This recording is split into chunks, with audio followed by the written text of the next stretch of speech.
Hello again, everyone. For those of you who don't know me, my name's Jon Flynn with Flynn Real Estate in Niagara Falls. Today, as the title suggests, I want to talk about should you use a real estate agent when buying a home? Obviously, this is a rhetorical question, so I'm going to say a resounding yes. But before I get into that, I want to just tell you to stick around.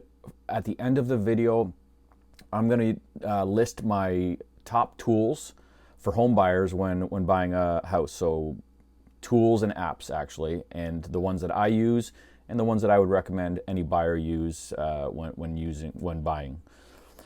So first, I just want to get into a little bit of history when it comes to buying homes and real estate agents.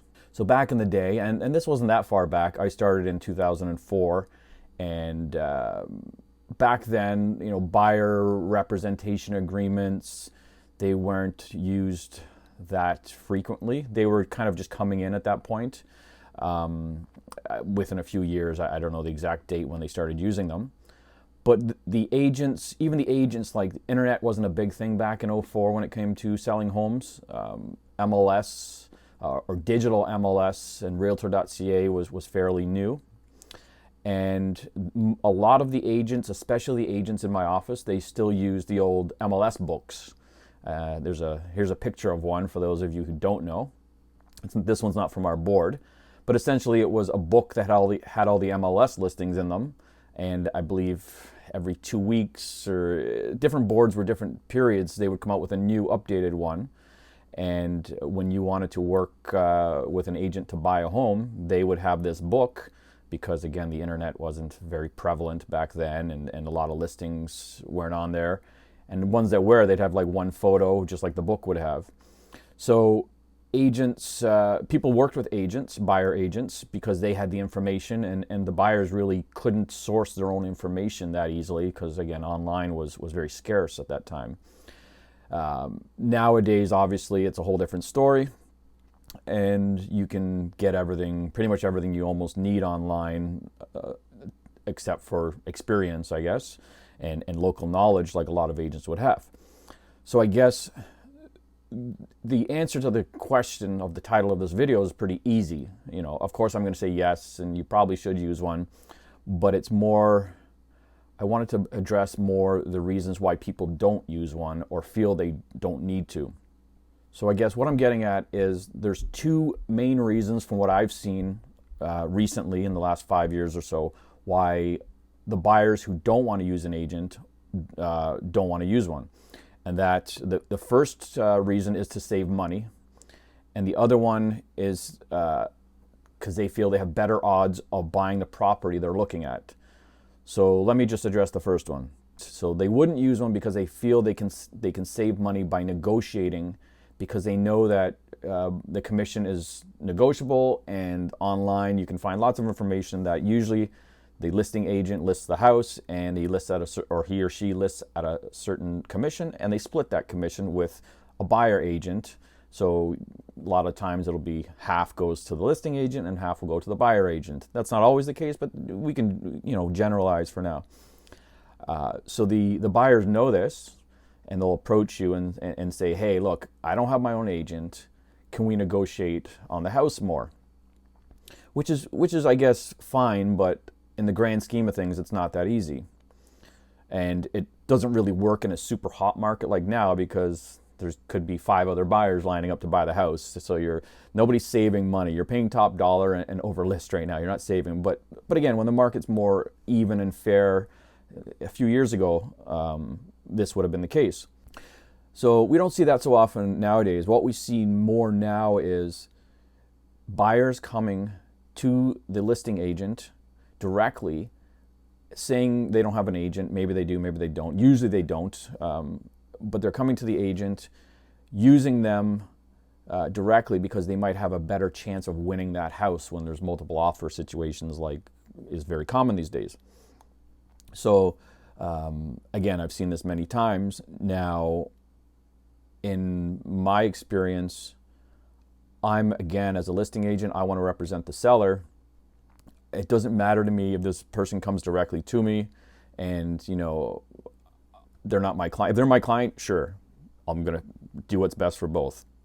But you still have to be respectful and honest with all the rest of the players in the game if there's 4 other offers from different agents. So they're, I guess, positioning themselves, they think, giving themselves a better chance of getting this house. But it also creates a lot of conflict behind the scenes, because if I sell that house directly and they beat out the rest of the offers, first of all, it makes me look pretty bad to the other agents. Did I disclose something I wasn't supposed to? Who knows? But again, they're not in a representation position, so I can make them pay more than they should have, because I'm not looking out for their best financial interests. I'm looking out for the sellers. So again, it's not, they might seem like they have a better chance of getting the house, but I honestly don't believe they do, because if the listing agent is acting fair towards all parties like we're supposed to, we can't disclose prices. We can't disclose any of that information.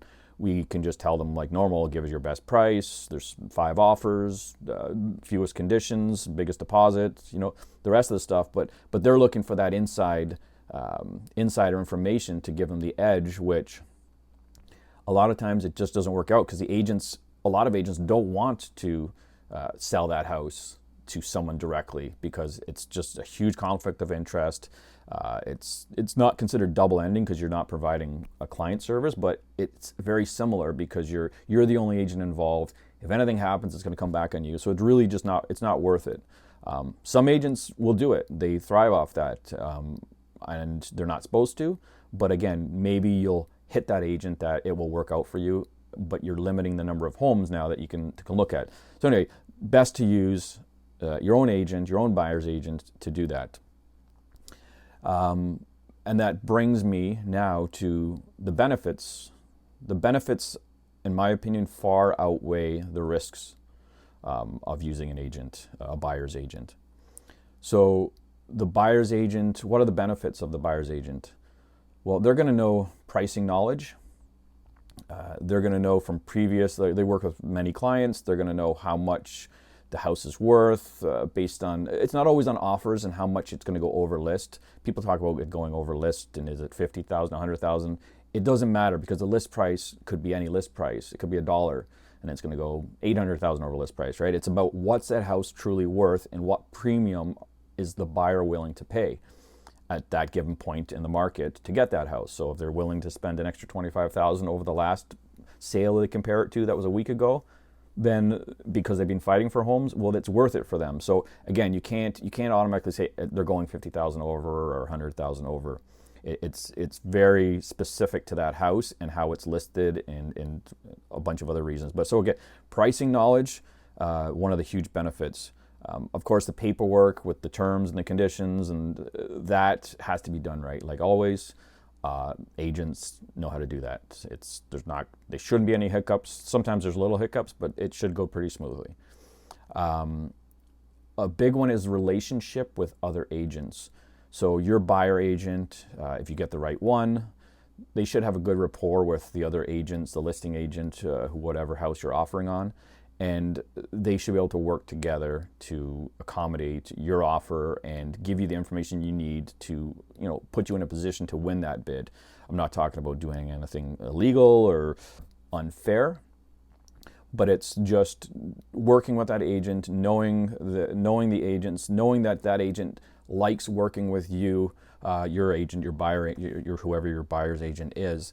So again, unless you have a snake agent that nobody likes, then you're going to have trouble. But most agents are good people and they get along. So again, as long as you choose a good agent, you'll have the benefit of that rapport, and they'll know how to talk to the other agent to stay on their good side, right? It's not about being their favorite, but it's making sure they don't say the wrong things to upset the agent, or to, that agent's working for the seller. You don't want to raise flags and say, well, these people are reckless, or these people don't know what they're doing, or I'm not comfortable. Your agent is going to go in and promote you the best way possible, and they're not going to say things that are going to leave you vulnerable like that you may. And they know how it works. They have the experience, which is the next thing. Experience, and it could be situational experience. In certain times you have to say certain things, and other times you don't. There's definitely the site-specific experience, knowing the house, knowing where it is, knowing there could be problems with certain areas and certain homes. And I know, I can just think of a few areas right now. I know if someone says, I want to see this house, I will let them know. We won't even waste time looking at it before I disclose to them, look, this area's got an issue with foundations, or this area's got a problem with structural. But again, that experience is invaluable, and your agent should know that. And the homeowners, sometimes if you've been around long enough, I've been in, even myself, I haven't been around forever, but since '04, and I've been in homes where I know who the homeowner is, or I've dealt with the home before. So, and knowing who you're dealing with is very important, because certain times money is the only thing that matters to sellers. Other times it's the family, the people, whoever. But again, just having that little edge, your agent, your buyer's agent, having that edge is important. Of course, market experience, knowing what kind of a market we're in, where it can go, how it's vulnerable, how it excels. That's important. At the same time, there's things to watch for when you're working with a buyer's agent. Many things to watch for.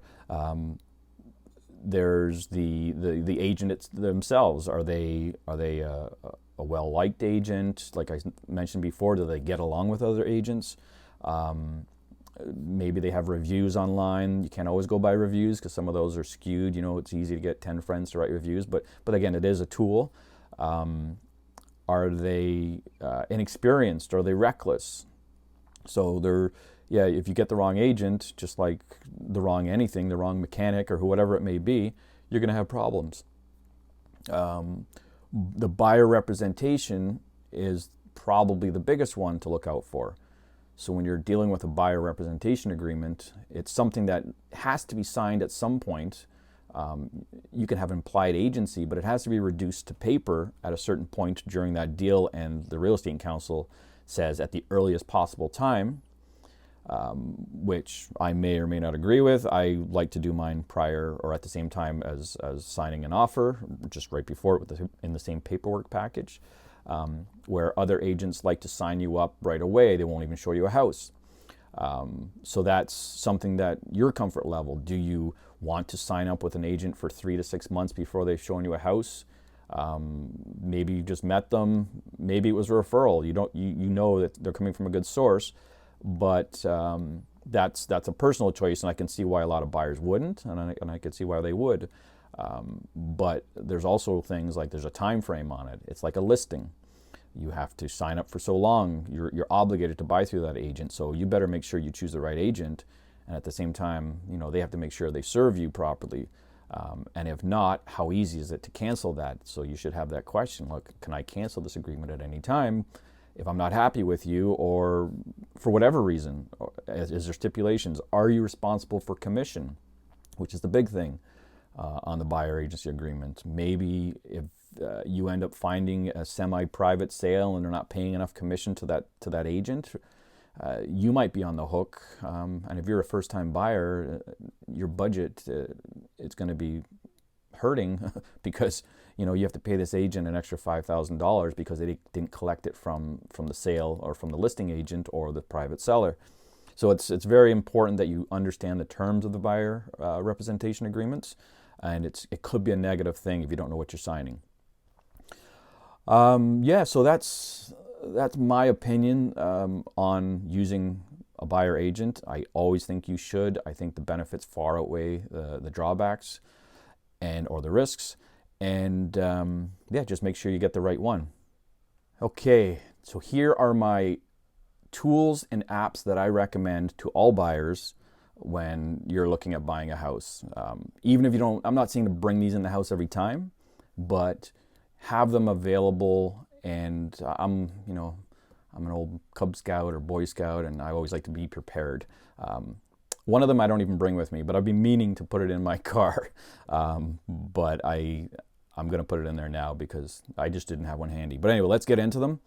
And I'm going to start with the tools first, and I'm going to get into the apps after. So the first thing is your senses. I don't know, maybe it's all 5 senses, but we'll go through them.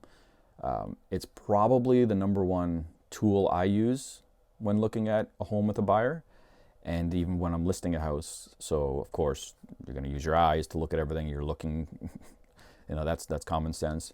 Your ears are an important one, because there could be a highway close by. There could be, even sometimes I'm in a house and I hear the furnace running the whole time we're in there. It tells me that maybe the house isn't insulated well. Maybe there's a problem with the furnace.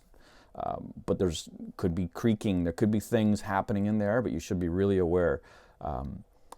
Basements and smell, or the whole house in general smell, but especially basements, because you can smell the moldiness in a basement or the dampness, and it's the number one thing. Even home inspectors tell me all the time, they go by smell, especially when the house is finished and you can't see the foundation walls.